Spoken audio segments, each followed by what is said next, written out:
Okay, tonight is all about prayer, even our unspoken prayer. So there's a myth, yung stuff Jesus never said. Diba, sinners, if you're a sinner, God can't hear you, but this is not the case.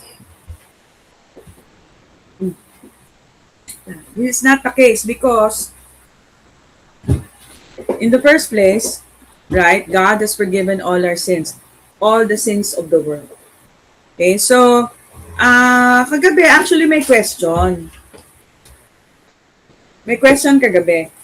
So, si Ate Chai, sabi niya parang meron siyang friend na hindi siya Christian, hindi siya believer. Pero, pinagaling siya ni Lord nung nag-pray siya. No? Hindi pa nga kay Jesus nag-pray, nag-pray sa Santo. So, bakit pinagaling? Tanong. Ano ang sagot? So, God heals even with our own stupidity. Ganyan sabi ni Pastor Prince. Okay. Pwede na, pero actually, di ba, since we have come to know the grace of the Lord, and since, di ba sabi natin, Jesus has come to reveal the heart of the Father, the reason why people get healed despite the fact that they are not in the correct, sa tingin natin Doctrine. sa tingin natin yung correct template, di ba? Parang ganyan. He's our Father. He is our Heavenly Father. So, meron ngang story, di ba, in Luke 15, bago babasahin yan, ano? Meron story sa Luke 15, sabi niya ganyan, pero bago yun, if God is good, why is the world the way it is? Imagine a father handing over a fortune to a criminally irresponsible son. Di ba ito yung prodigal son? So when the prodigal son asked for his fortune, what did the father do? He gave. Diba? He gave. So who would ever describe God as such a father? It's the Lord Jesus. He heals without anything in return. He heals without any prerequisite, right? Because He's our Heavenly Father. No, hindi kasi minsan tayo, meron pa tayong mga qualification dapat ano ka, dapat ganito ka, dapat ganito ka. But God is not like that, 'di ba? So by now, dapat wala na tayong ito Pentecostal, ito Katoliko, ito ganito. God loves all people. 'Di ba? So bakit tayo nag-aaral ng ganito? 'Di ba? Bakit pa? Because the Lord wants us to have a correct understanding. Kasi the more that we have the correct understanding, the more that we will come boldly to His throne of grace and mercy with blessed assurance. Di ba na hindi ka nagda-doubt? Correct? Okay, pero basahin natin yung context ng Bible study natin ngayon. God hears your unspoken prayer. God doesn't listen to sinners. Sabing ganun nung mga iba, no? He only listens to the godly man who does His will. So said a man in the Bible, but it wasn't Jesus. Jesus listened to thieves, to harlots, to demoniacs, to Samaritans, to Romans, beggars, governors, and religious extremists. More than listen, Jesus went out of His way to help those dismissed as sinners. Indeed, this was His mission. I have not come to call the righteous, but sinners. Don't ever think that God won't hear you because you haven't been good. Don't buy into the lie that says your Heavenly Father doesn't care. God cares so much that He hears even your unspoken prayers. Consider these stories from Jesus' life. Zacchaeus was a man with enemies. He needed a friend, so Jesus invited him for lunch. The woman at the well had been shamed by religion. She needed acceptance and found Jesus waiting to meet her. The woman caught in adultery had moments to live. She needed a savior and was literally carried to Christ who saved her. A thief, a cast-off, an adulterer. We don't know if they ever prayed, but we do know that the cries of their hearts, whether spoken or unspoken, were heard by a loving Heavenly Father who cares. In Romans 10:13 in the Message version, it says, everyone who calls, help, God gets help.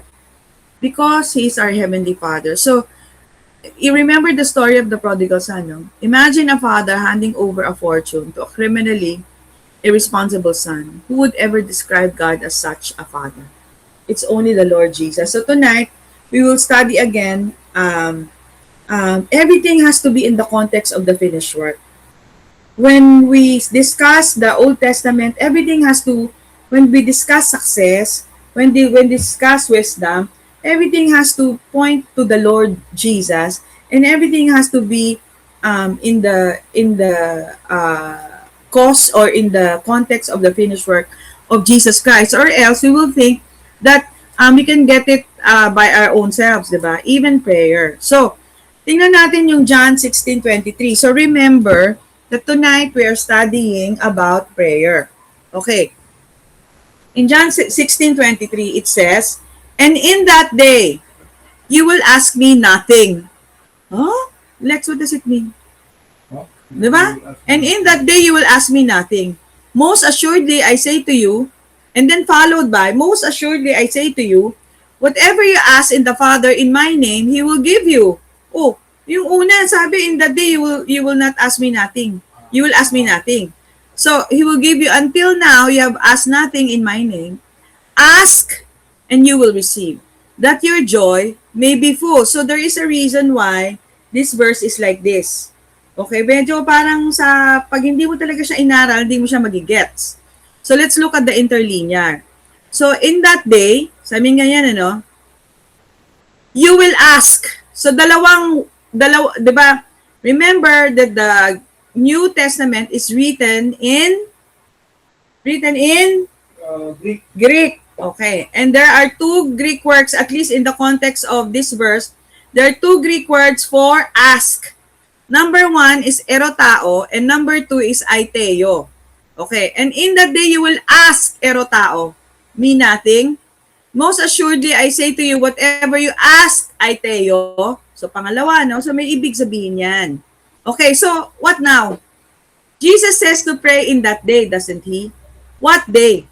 That day that the full price was paid completely and forever. So, yung prayer, right, it's not us, it's between the Father and the Son. Jesus was answering His disciples when they asked Him concerning what is this, that He said, a little while, we cannot tell what He said. Kasi pag bumalik ka dun sa verse 18 hanggang 22, you will see that the context of the verse, the context of the chapter is all about judgment. So rewind to verse 18 and you will see that Jesus was explaining to them what would happen with Him going to the cross. Explain both His death and resurrection as well as His purpose. That He who was the one born from above, that He would come and abide in us as soon as we receive Him, and that He would give us His Spirit to empower us and work through us, making our joy complete. So, pagkatapos nung talk about the judgment, talk about the finished work, dun sa cross, no, follows 23, quoted above, that is so significant. In the Greek, there exists more than one word for ask, which is actually prayer as well, no? These words depend on the context and they portray different ways of asking in every situation. The first one, ask. The first ask. When Jesus uses the first ask, it is the word erotao, which is coming from the root Greek word, according to James Strong. It means to ask a favor, to beg, to beseech, to desire, to entreat, to pray, to question, ascertain by inquiry. The way Old Covenant people used to pray. So remember that the fulfillment of the law is fulfilled by Jesus. It's not by you. So Jesus says, in that day, we will beg Him nothing.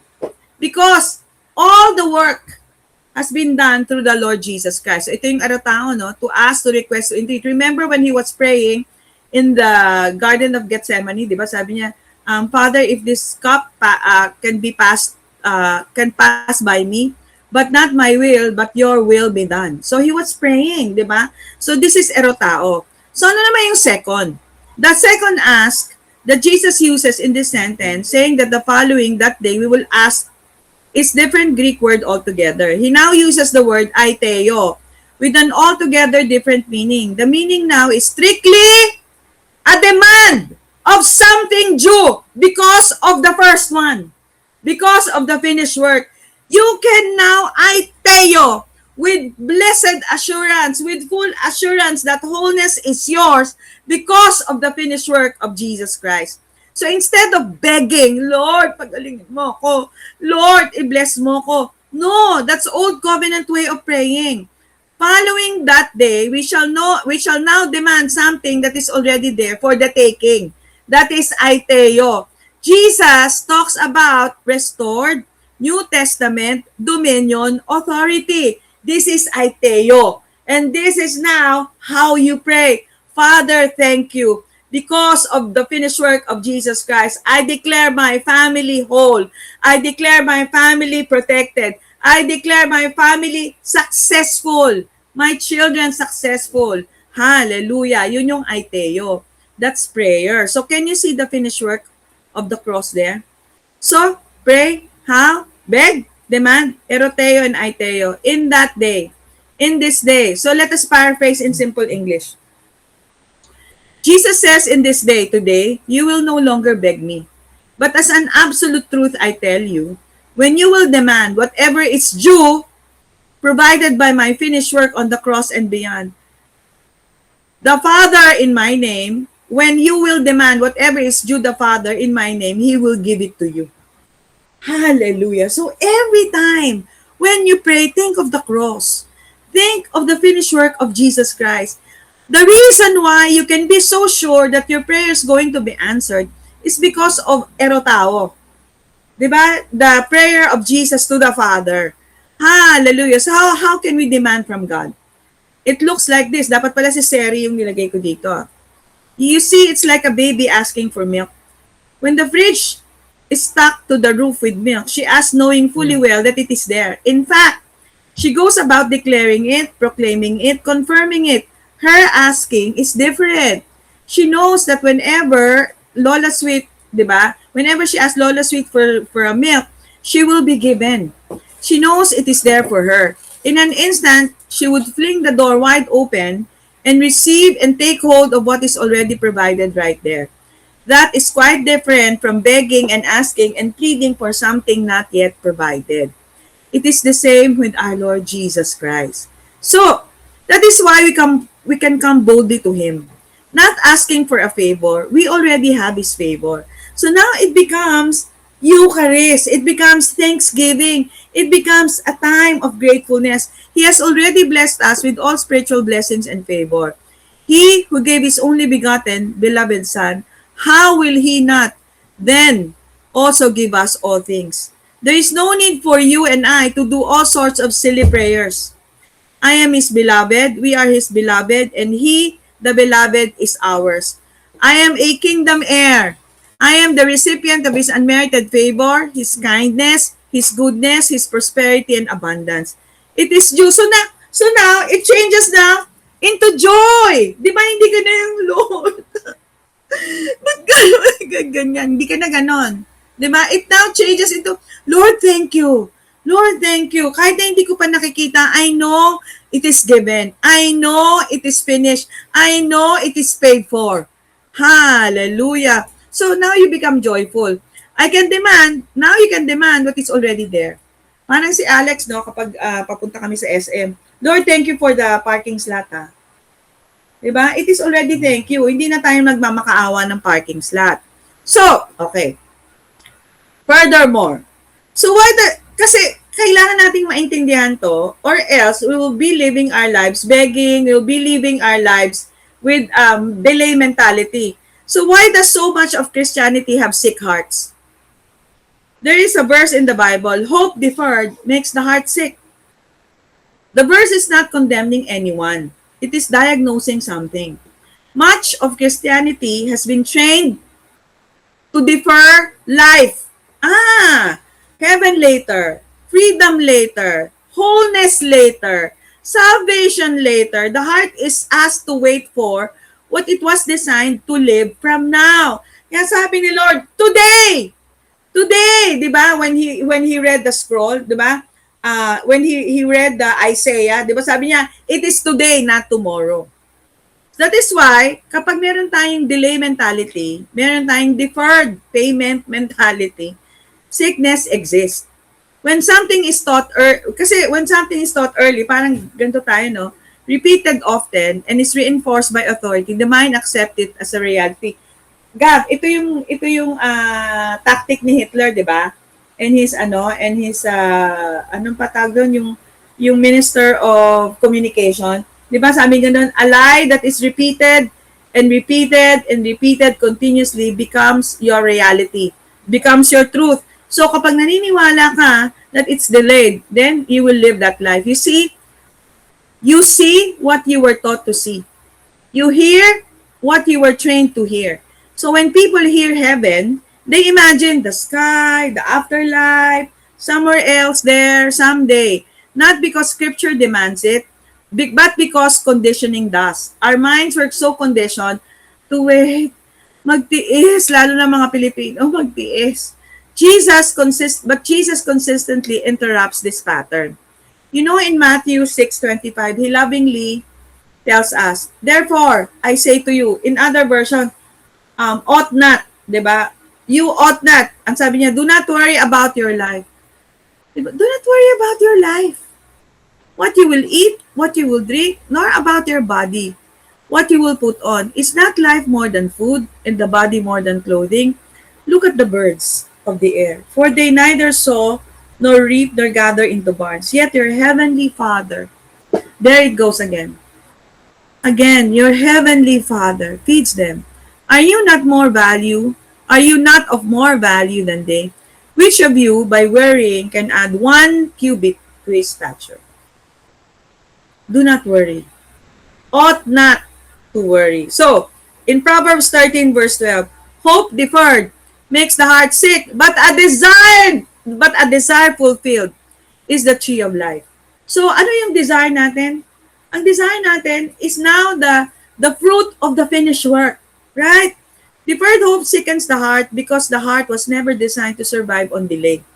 It was designed to live from presence. Question, Lex, what is the most quoted biblical verse of all time?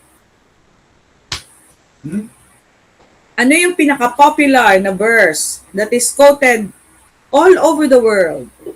John 3:16? Yeah. You are a very good born again and fundamentalist and evangelical. Actually, no. No? You know what? Ano? Hail Mary, full of grace. The Lord is with you. Lahat ng Katoliko, linggo-linggo, sinasabi yan. At ano pa? Ano pa? Actually yon, ano pa? Meron pa. Verse ba yun? Verse yun! Si Elizabeth ang nagsabi nun, Hail Mary, full of grace. The Lord is with you. Akala ko ano lang. Hindi, verse yun. Oy, verse yun. Ano pa? Ano pa? Our Father, who art in heaven, holy be your name. The reason why, di ba, there's healing. Even with our brothers and sisters in the Catholic Church. Di ba? Oh. Okay. Salvation, okay, bakit ko sinabi yan? Kasi, ang sabi natin kanina, we are designed to live from His presence. You know that we are like Elizabeth to Mary. Kasi sabi niya, Hail Mary, full of grace, the Lord is with you. We have to remind each other that the Lord is with us. That the Lord is with you all the time. The Lord's presence is in you. So you can come boldly to His throne of grace and mercy.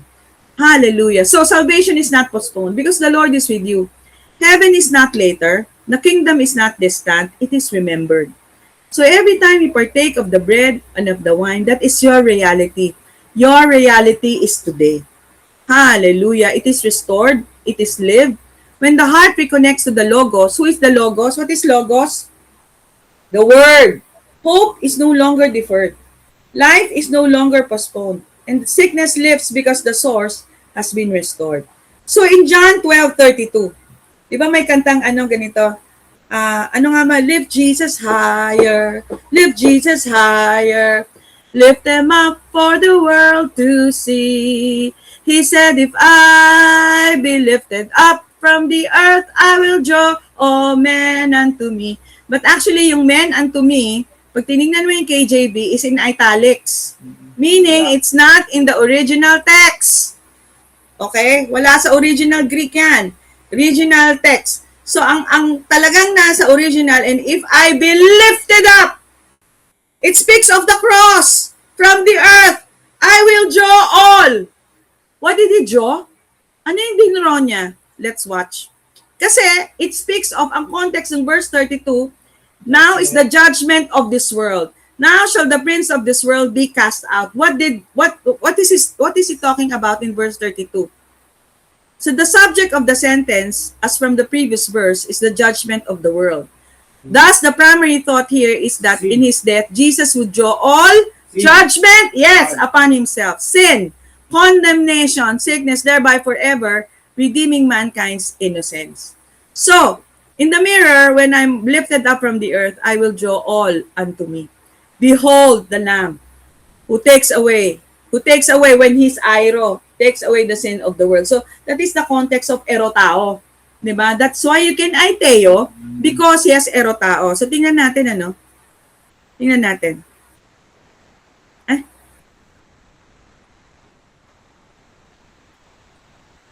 So, this is what happened.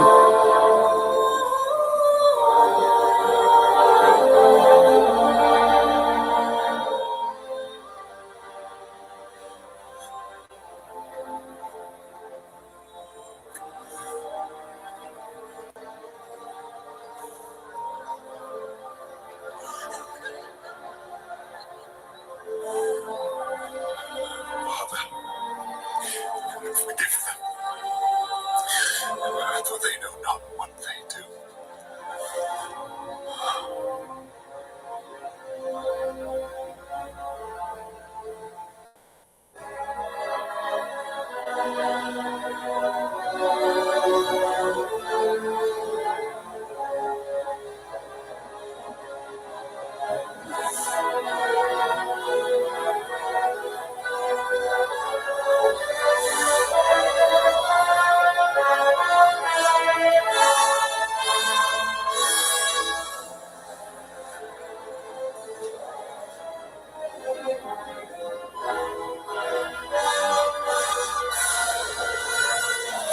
Yan. I will draw all condemnation, curse, sickness, death.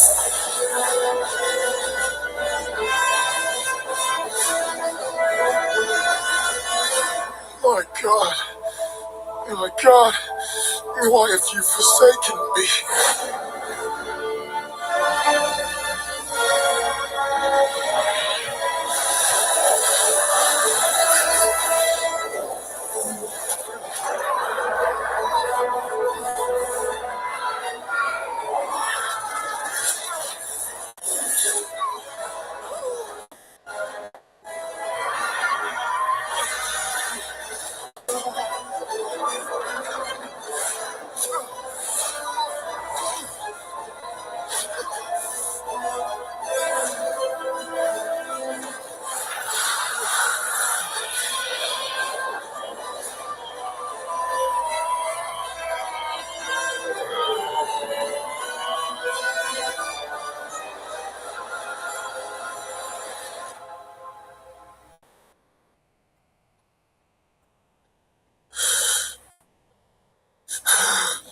Finished!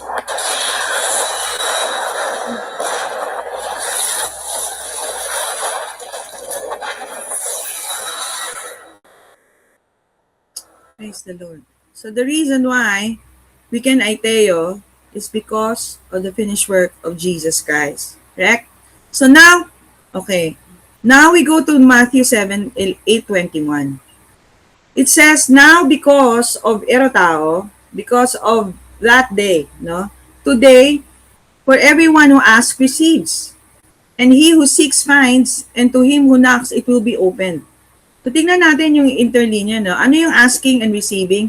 So aiteo, again, yung asking. Diba? Ang ganda, diba? Aiteo. You can ask to lambano. So naaral natin yung lambano, no? But as many as received him, to them he gave the right to become children of God, to those who believe in his name. So receive is lambano.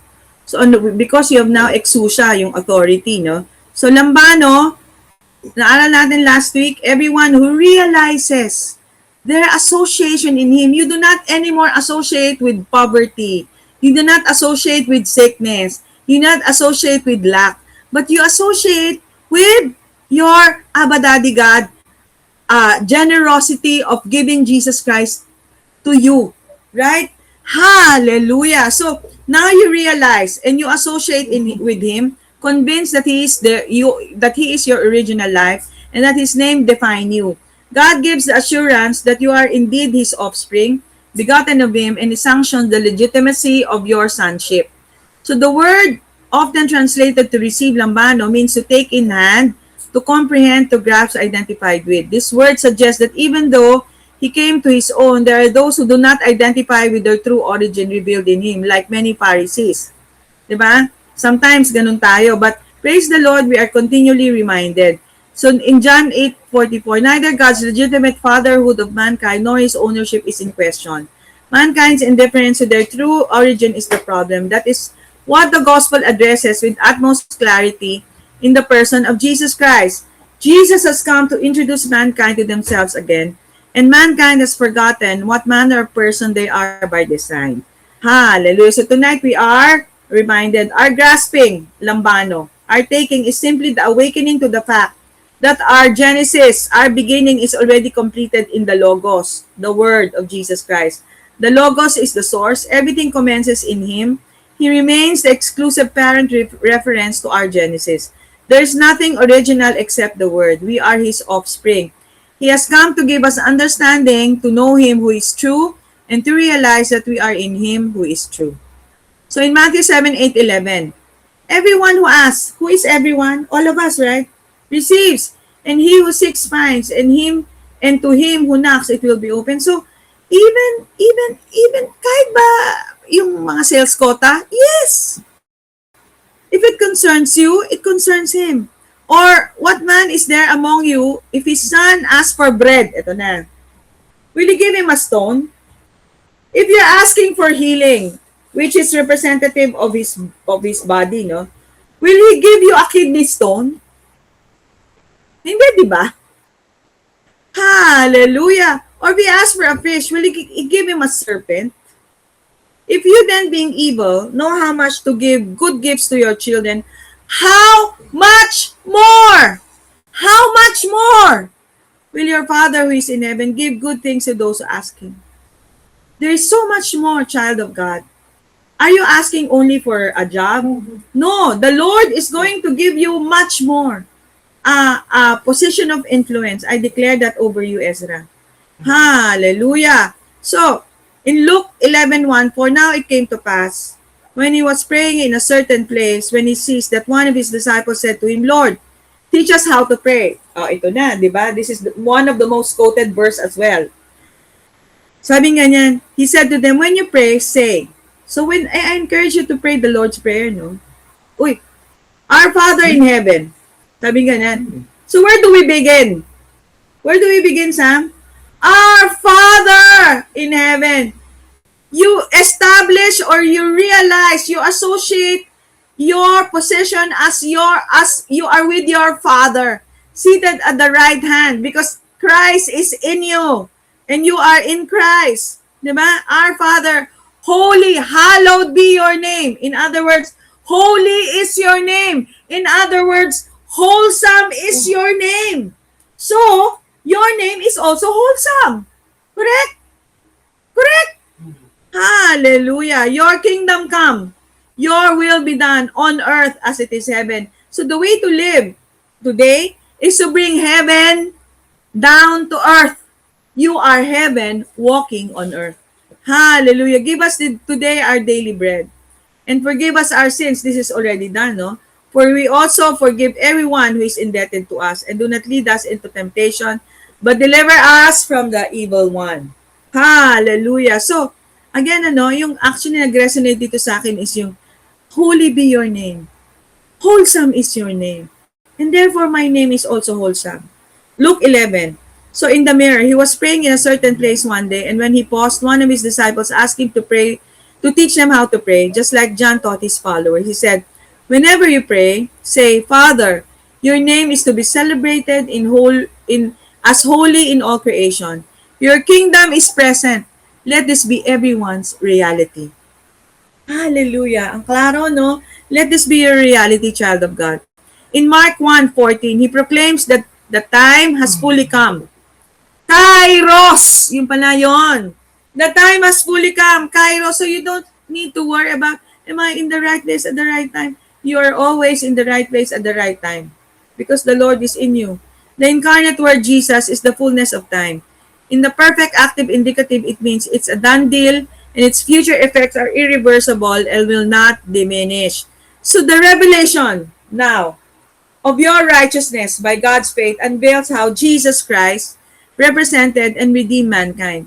The etymological essence of the word righteousness in its stem dike implies the idea of two parties finding likeness in each other. So remember, ang ibig din sabihin ng righteousness is shared likeness, right? Finding likeness in each other with no interference of any essence of blame, guilt, or inferiority. The Hebrew word for righteousness is the word tzedek, which refers to the wooden beam in a scale of balance. When Adam lost the glory of God, so glory in the Hebrew is kabod, weight. So it means the consciousness of God's likeness and image. So pag meron kang kabod, pag sinabing glory, you are now having the consciousness of God's likeness and image. The law proved that no amount of good works could balance the scale again. Praise the Lord for the cross, right? It has become the balance. Grace reveals how God redeemed his image and likeness again in human form. Now the scale is perfectly balanced in the cross. No wonder Jesus cried out on the cross, "It is finished." Actually, this beautiful narrative is by Francois Dotois. Hallelujah. So, now, family, when we pray like this: Father, you know me inside out. Free me thoroughly from any hidden alliance with the old system of performance-based living. Lord, I receive your grace. I receive your righteousness. We have shared likeness. So, lastly, so let it be the same way with you. Since you are now joined with him, you must continually view yourself as dead and unresponsive to sin's appeal, while living daily for God's pleasure in union with Christ, the Anointed One. Hallelujah! And lastly na lang pala, lastly, in Joshua 1, it says, um, uh, after the death of Moses, the servant of the Lord, it came to pass that the Lord spoke to Joshua, the son of Nun, Moses' assistant, saying, Moses, my servant, is dead. Now, therefore, arise, go over this Jordan, you and all these people, to the land which I am giving you to them, the children of Israel. The Lord is telling you tonight, every place that the sole of your foot will tread upon, I have given you, as I said to Moses. From the wilderness and this Lebanon as far as the great river, the river Euphrates, and all the land of Hittites and the great sea towards the going down of the sun shall be your territory. No man shall be able to stand before you all the days of your life. And this is why, as I was with Moses, so I will be with you. Diba, this morning, the sermon is about Joseph. Joseph was a successful man because the Lord was with him. So, realize that the Lord is with you. Sabi ni Lord, so I will be with you. I will not leave you nor forsake you. Be strong and be of good courage. Be bold to ask bold prayers. Be bold to ask big prayers because you have a big God. You have a big and almighty Father. Thank you, Abba. Let it be according to your word for me and for this entire family today and all the days of 2026. In Jesus' name, amen. Amen.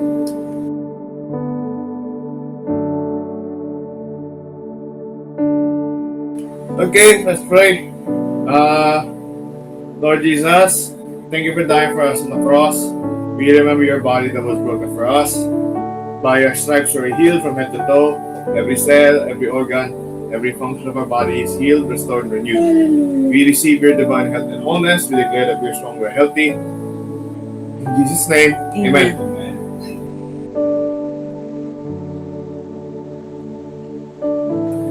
Okay, let's raise the juice. Lord, we thank you for your blood that was shed on the cross, shed for the forgiveness of our sins. By your blood, we're completely forgiven the past, present, and future sins, and we're forever righteous. Now we're blessed, highly favored, and deeply loved by the Father. In Jesus' name. Amen. Amen. Amen. Okay.